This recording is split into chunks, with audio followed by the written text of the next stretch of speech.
Hey, welcome back to the Experience Share. My name's Blake, and today we're going to be playing some two-color Pathfinder Midrange into deathspeaker.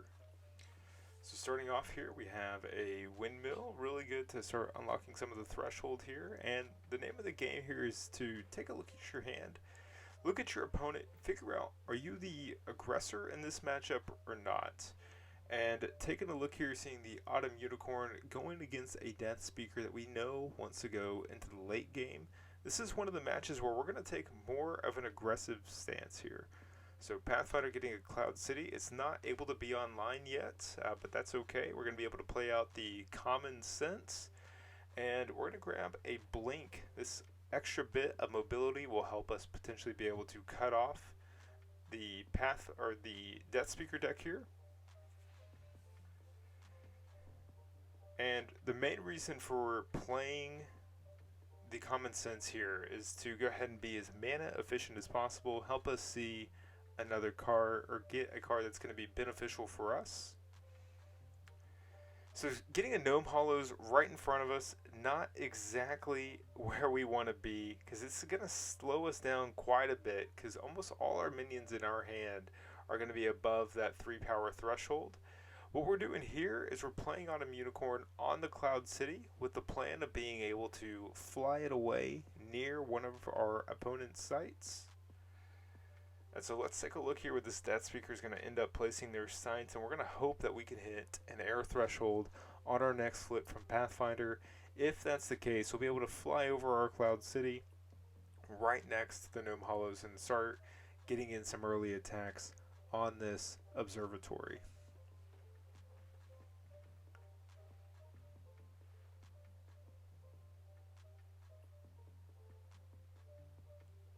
Okay, and we see a root spider coming down, protecting the Death Speaker.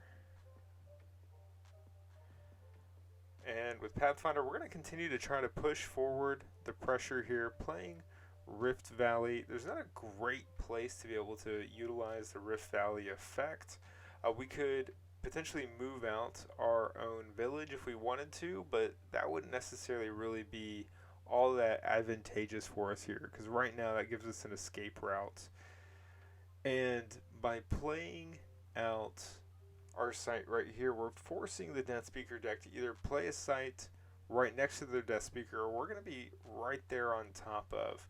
And so we're playing the Autumn Unicorn here, thinking that our Death Speaker deck is likely going to need to play a site right next to where that void is, and they do, but of course they top deck the Gnome Hollow, trapping in our unicorn, and they go ahead and bury away this unicorn as well, which we would have been able to potentially blink onto our opponent's site. And so we Earthquake is a draw for our turn. There's not a great way for us to be able to Earthquake to rearrange sites and get a ton of value.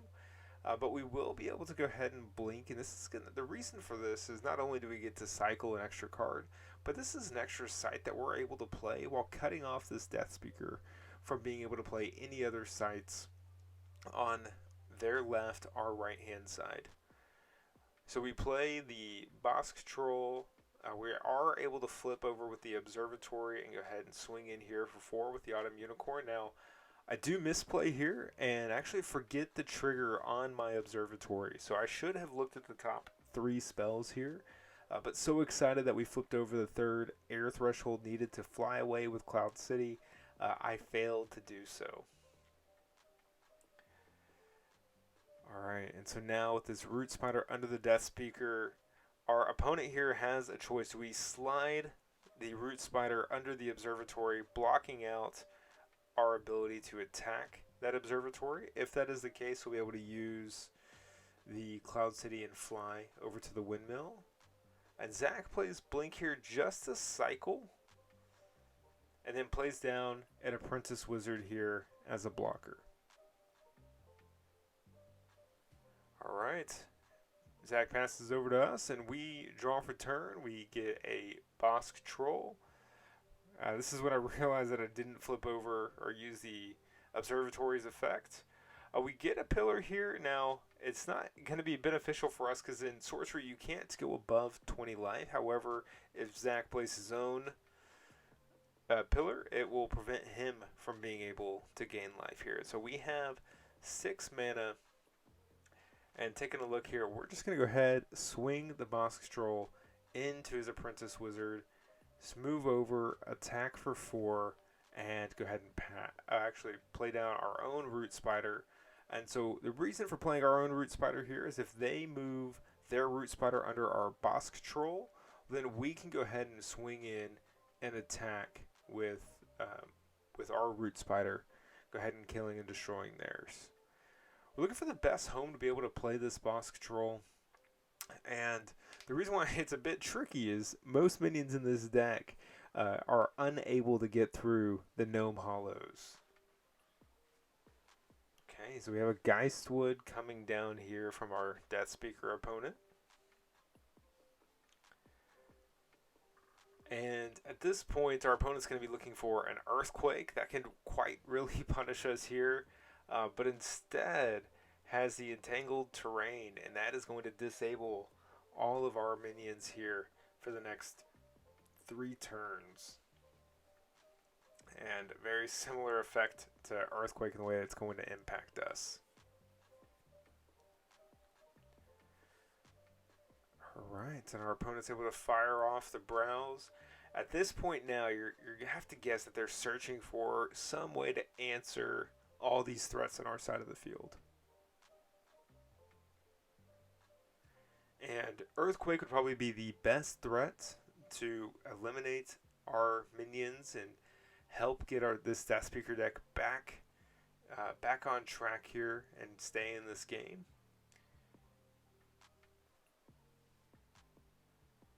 But with the Entangled Terrain and then Root Spider, there's really not a site that we're going to be able to attack into on this turn.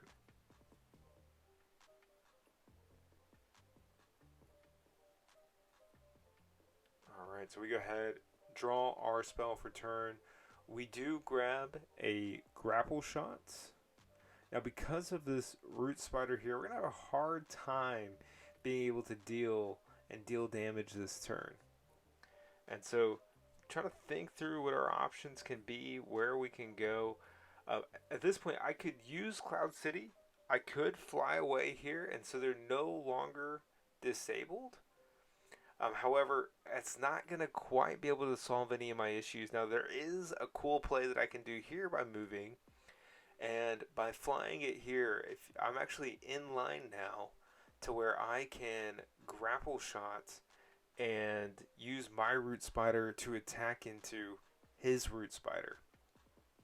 And that's going to be the play that we actually make here, is swing in with our Root Spider, destroying his, and then we can go ahead and attack his Deathspeaker, or the site actually, for 2, taking him down to 10. And now we can go ahead and blink out of the Entangled Terrain, so we are no longer disabled. And we draw another Grapple Shot here, swing in for 3,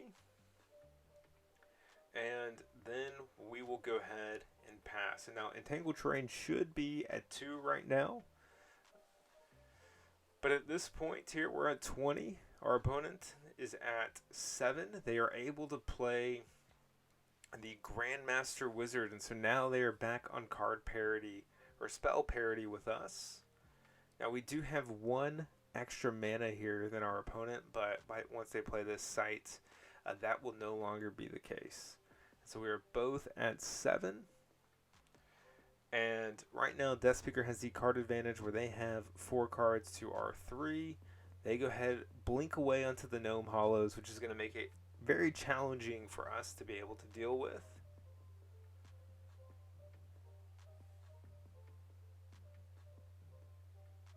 And this is where we catch that we did not move the Entangled Terrain correctly. Okay, and we get a Pudge Butcher off the top, and so this is going to allow us to be able to threaten pulling over the Deathspeaker over to us. And we actually go ahead, Grapple Shot with the Root Spider to take our opponent to death's door.